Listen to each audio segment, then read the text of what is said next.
Imagine being your own island, completely self-sustaining yet connected. Imagine living in a house that knew what you needed before you did, like when to boost your power production to meet your monthly power bill, or when to generate extra for profit. Unfortunately, this is not yet the reality for many people. Imagine living in this island paradise and getting up one morning to find everything in your fridge spoiled. There's no water to drink, and you won't be having a shower before going to work. This is the reality of living in a remote community where access to secure, reliable, and affordable energy is a luxury and not a basic right. And sometimes, it's the reality of living in a city without a stable electricity grid. I experienced this firsthand while I was working on my PhD abroad. The fragility of the weak power system, the blackouts. At first they frightened me, as a normally bustling metropolis turned eerily quiet. And then it began to concern me. I was appalled to discover that not only was the cost of electricity in mainland Brazil expensive compared to my Canadian baseline, but that the cost of energy on remote islands was extortionate. Not only expensive, it was shipped into the island only twice a year as diesel fuel. I was existentially torn, and I thought to myself, there must be a better way. And then I began to dream. I dreamt of a way in which the innate resources of a location could be harnessed in a manner that was environmentally sound, that would create a robust network of electrons to stabilize the power grid and prove to be more affordable to its users. And then I got to work. Energy demand is growing, and people are struggling to access secure, reliable, and efficient energy. Not only in Brazil is the cost of electricity so high, but across the entire planet, particularly where diesel generators are used for energy. We see a high cost of living correlated to poverty. 20% of the planet, that's 1.3 billion people and growing, does not have access to electricity. And of those that live in remote communities, that number grows to 90%. This is Fernando de Noronha, Brazil.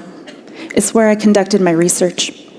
And it's not unlike our own remote communities in northern Manitoba or elsewhere in the world that rely on imported fuel for energy. It suffers from an unstable and costly electricity system, and its demand is growing. In fact, in some locations, the cost of electricity is so high in remote locations, it's 37 times higher than in urban areas, even in developed countries, such as Canada. But the problem can't be solved by using one renewable resource, because the problem with one renewable resource is in the fluctuation of its availability. As shown here in a 1-month snapshot of wind resource, you see, there's always wind, but it's highly variable. And the variability of this single resource can't solve the power stability issues alone. So I started to build a system, combining 1, then 2, then 3 renewable generators, adding various forms of storage like batteries and compressed air, and keeping some diesel just to compare. And I started to see some trends.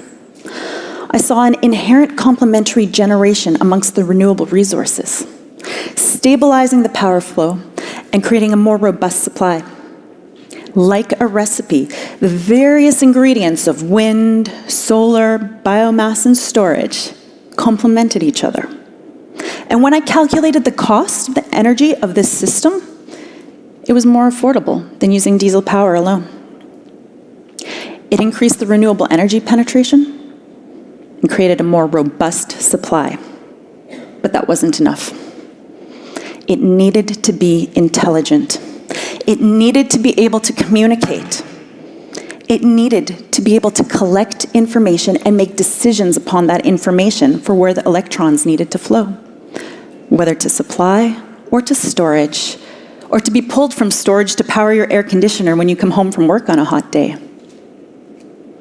This showed that multiple renewable resources had complementary characteristics, and when deployed properly with storage, enhanced grid stability, reduced the cost of electricity, and generated 100% renewable power. Yes, 100% renewable energy is possible within certain times of day and depending on how the system is designed to behave. You see, the solution isn't in 1, 2, or 3 resources, but in the combination, the communication, and the integration of these resources that we build robust communities. By combining various resources, we know at what time of day we can expect which generation to perform.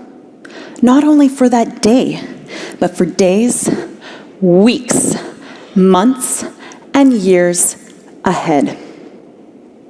We know at what time of day we can expect to use live resources like solar or wind, or when we'll have excess to deposit into storage or to be pulled from it, and even how much diesel we can scale back to and replace with biofuel.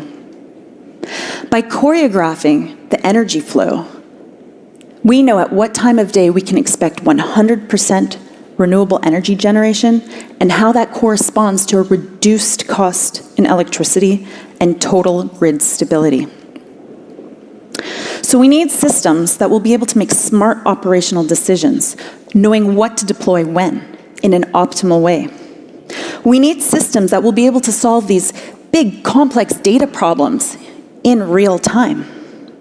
And we need systems that will be able to be flexible and agile enough to work with any type of renewable energy technology and storage, allowing customization at any level, be it residential, commercial, or industrial, at the utility scale, microgrid, or off-grid, providing the best operational strategy for the user.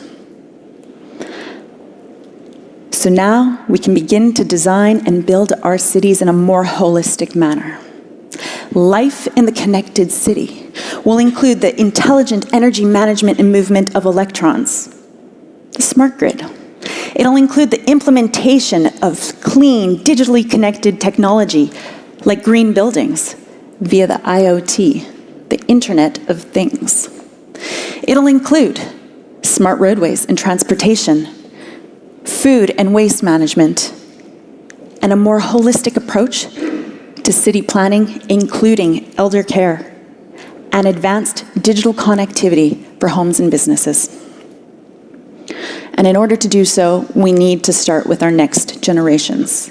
We need to ensure that our schools are green and smart.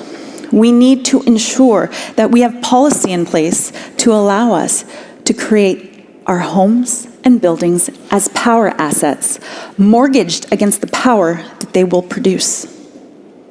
And we need to have revised financial models in order to support this. Take my example of an integrated energy plan for schools. These energy schools are green buildings.